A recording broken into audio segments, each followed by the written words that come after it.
Bonjour et bienvenue dans ce nouveau podcast du Labo des Jeux. Aujourd'hui, on se parle de Terraforming Mars, Ares Expedition. Analyse, avis, questions d'actualité, c'est le podcast du Labo des Jeux. Alors, ce Terraforming Mars Ares Expedition, c'est la version jeu de cartes du jeu. Et oui, puisque Terraforming Mars n'était pas un jeu de cartes. Heureusement, Ares Expedition est arrivé, puisque lui, c'est un jeu de cartes. Bon, on va vérifier que les deux le sont et qu'il n'est pas qu'un jeu de cartes Expedition Ares, même s'il est très chouette. Alors, cette version-là, qu'est-ce qu'elle a de différente par rapport au grand frère en réalité ? Eh ben, la différence, c'est que tout est simplifié pour aller plus vite. Il n'y a plus de plateau central, donc il n'y a plus de bagarre sur ce plateau central. Et pour jouer et pour créer une interaction, on a des phases. On va chacun avoir 5 cartes phases. Et à notre tour, on va en jouer une, phase cachée, et on révèle tous ensemble, comme à Race for the Galaxy par exemple. Si vous ne jouez pas la même phase que les autres, félicitations, vous allez profiter des phases qui ont été activées par tous les joueurs.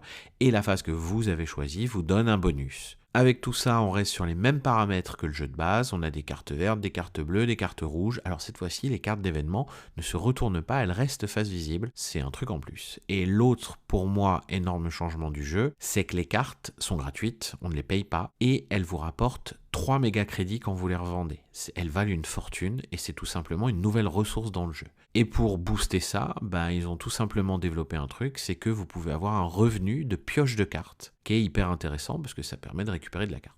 On a donc l'ADN de Terraforming, très clairement, on a des cartes extrêmement proches dans les deux jeux, on a toujours ce principe de corporation, l'idée qu'on va monter les paramètres. Les différences, c'est qu'il n'y a plus de phase de revenu commune à tout le monde une fois que tout le monde a passé, c'est terminé ça. On a phase 1, on peut jouer de la carte verte, phase 2, de la carte bleue ou rouge, phase 3, les activations. Donc tout ce qui est activation.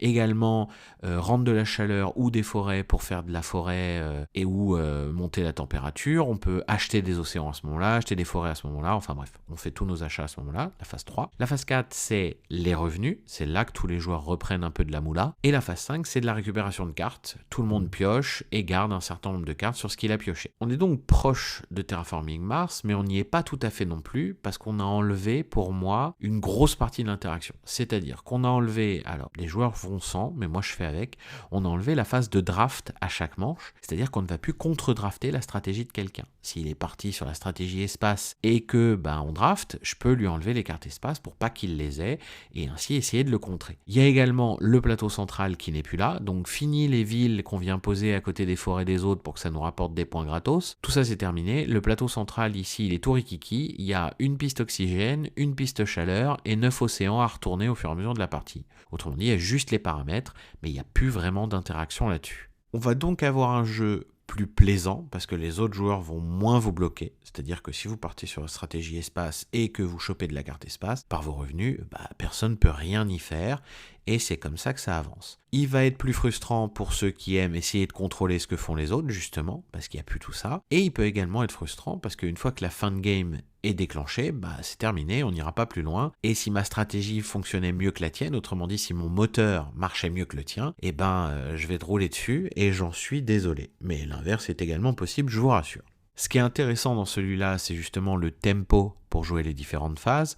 Une fois que tout le monde a joué sa première phase, on garde une carte de phase visible devant soi, donc on ne peut plus jouer que parmi les 4 restantes. Et ça, c'est plutôt intéressant. Comme à Race for the Galaxy, on va essayer de profiter de ce que font les autres pour nous faire la phase avec bonus qui nous intéresse le plus, mais aller récupérer de la ressource si quelqu'un met la phase 4, aller récupérer de la carte si quelqu'un met de la phase 5, sans pour autant le jouer nous-mêmes. C'est d'ailleurs un des gros points forts de Terraforming Mars Ares, c'est que grâce à ça, si ça joue bien, si ça combote bien les phases, on peut avoir des parties qui peuvent être extrêmement courtes. C'est-à-dire qu'on peut le jouer en moins d'1 heure à 2 joueurs.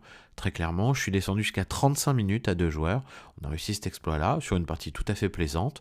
Mais c'est juste qu'on le connaissait tellement, on savait tellement ce qu'on voulait faire que ça roulait tout seul. Ils ont rajouté foultitude d'extensions, du coop, du pas coop, des objectifs, de la carte en plus, des cartes phases mélangées, modifiées, ainsi de suite. Il y a du bon, il y a du moins bon. J'ai pas tout testé. Très clairement, tout ce qui est coop, tout ça, j'ai tout dégagé, j'ai rien regardé. Moi, je suis parti sur celle qui rajoute des objectifs parce que je trouvais que ça rappelait le le jeu de base et que c'était une partie intéressante du jeu de base, je trouvais les objectifs, donc ça je suis allé dessus. Les cartes phases améliorées et modifiables, j'ai trouvé ça hyper intéressant aussi, ça m'a beaucoup plu. Et après, moi dès qu'on rajoute des cartes dans le paquet central, c'est quelque chose que j'adore, et là c'est le cas, donc je suis allé sur ces extensions-là. Au final, j'ai un petit jeu Terraforming Mars Ares que j'adore sortir quand j'ai qu'une heure et quart maximum devant moi, parce que je sais que je vais avoir ma petite dose de terraforming sans pour autant avoir à sortir le gros, et des fois j'ai pas le temps tout simplement. Je trouve qu'ils font pas doublon les deux, c'est-à-dire que j'aime jouer autant l'un que l'autre. Ça me dérange pas que je puisse pas avoir toute cette interaction et que quelqu'un développe sa stratégie, que je puisse rien y faire. Je m'en fous, parce que je prends mon plaisir à faire mon tableau building et à kiffer ce que je crée devant moi, ce qui fait que ça fait pour moi de Terraforming Mars Ares un super jeu, et il restera très longtemps dans ma ludo parce qu'il marche très très bien. Par contre, est-ce que je vais y jouer à 4 ou à 3 ? Non, je vais y jouer à 2, parce qu'à 2 c'est rapide, c'est plaisant, et ça prend pas trop longtemps. Voilà, je crois que j'en ai fait le tour de cette affaire-là. En tout cas, je vous invite, si vous avez l'occasion, à y jouer. Alors maintenant qu'il est sorti depuis un bon paquet de temps, il est un peu partout en occasion, donc c'est l'occasion pour pas trop cher de mettre la main sur vraiment un bon jeu, et puis de voir si vous aussi il vous plaît. En tout cas, c'est tout pour moi, et à bientôt pour un nouvel épisode du podcast du Labo des Jeux. Vous pouvez également nous soutenir grâce à notre Ko-fi, dont on vous met le lien en description. Merci.